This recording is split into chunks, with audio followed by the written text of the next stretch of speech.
let it bang, bang.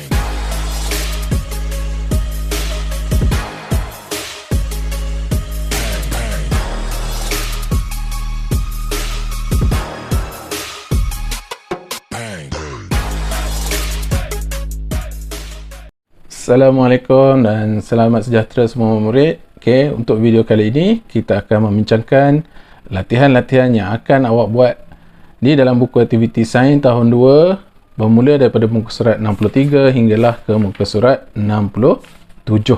63 hingga 67. Okey, semua latihan ni apa yang awak dah belajar daripada video yang pertama tadi. Okey. Sumber air semula jadi.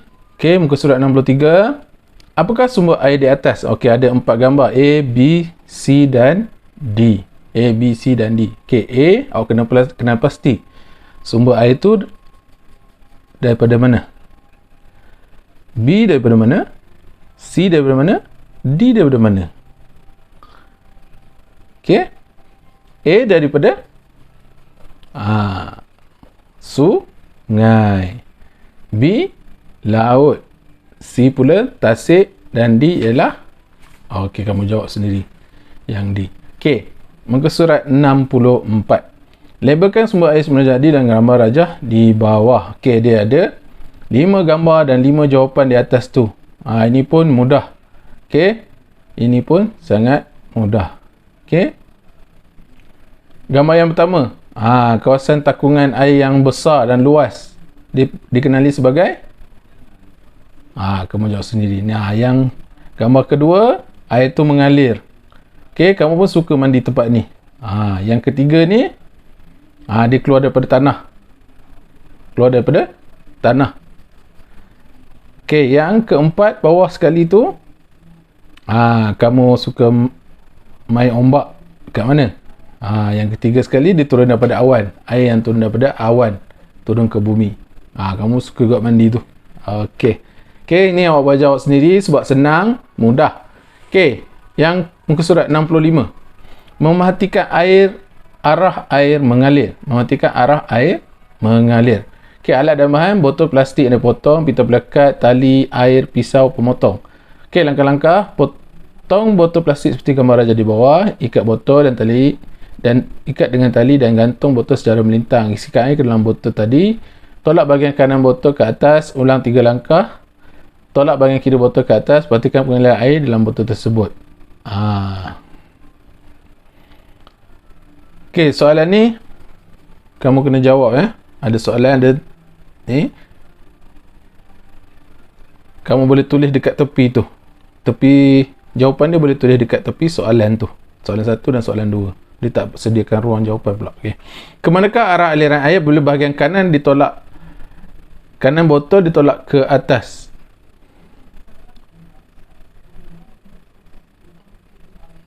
Ke arah kiri. Kemanakah aliran air apabila bahagian kiri botol ditolak di bahagian atas?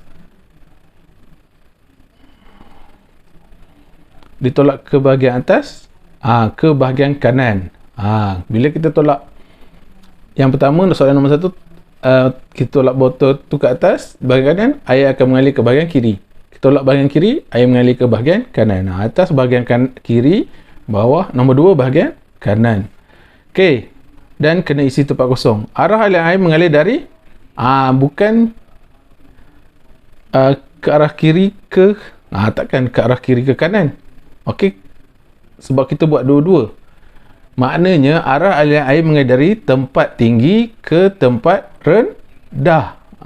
Sebab kita tolak botol tu kiri kanan tu, kita tolak atas, tolak sebelah kiri kita tolak atas, sebelah kanan pun kita tolak atas juga.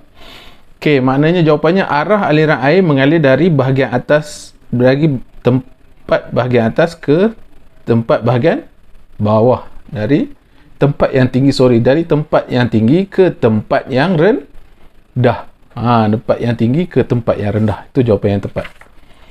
Okey, 66.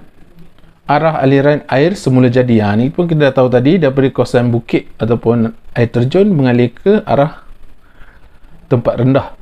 Lakarkan anak panah dengan warna biru untuk menunjukkan arah aliran air yang betul. Kamu kena lukis anak panah. Okey, kamu kena lukis aliran anak panah di atas ni. Dia dari tempat tinggi ke tempat rendah kan. So, kamu kena lukis anak panah dari sini turun ke bawah. Kamu boleh anak panah pendek-pendek lah. Okey, turun ke bawah. Ni adalah aliran dia dari kawasan tempat tinggi mengalir ke kawasan tempat rendah.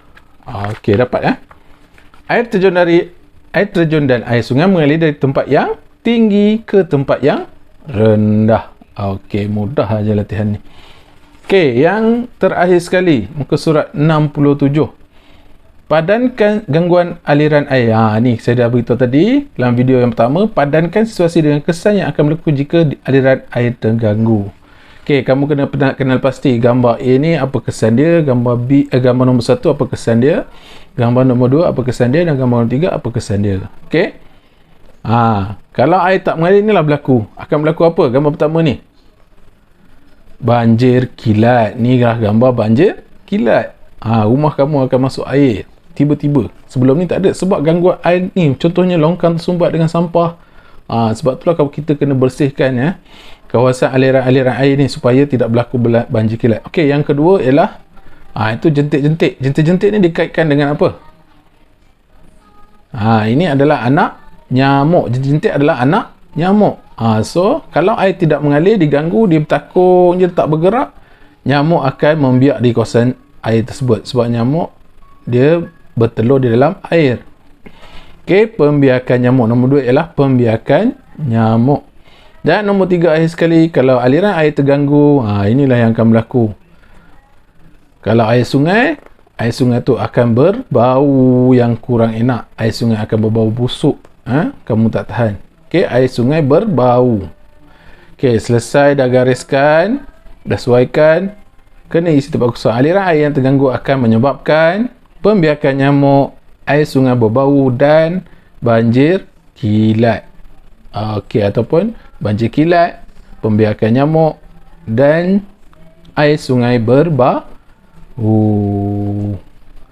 Okey, itu sahaja untuk hari ini. Kamu boleh gunakan video ni sebagai semakan untuk latihan awak ataupun sebagai rujukan jika awak tidak tahu bagaimana nak buat latihan tersebut. Okey, saya harap dapat membantu kamu semua. Kita jumpa lagi. Assalamualaikum.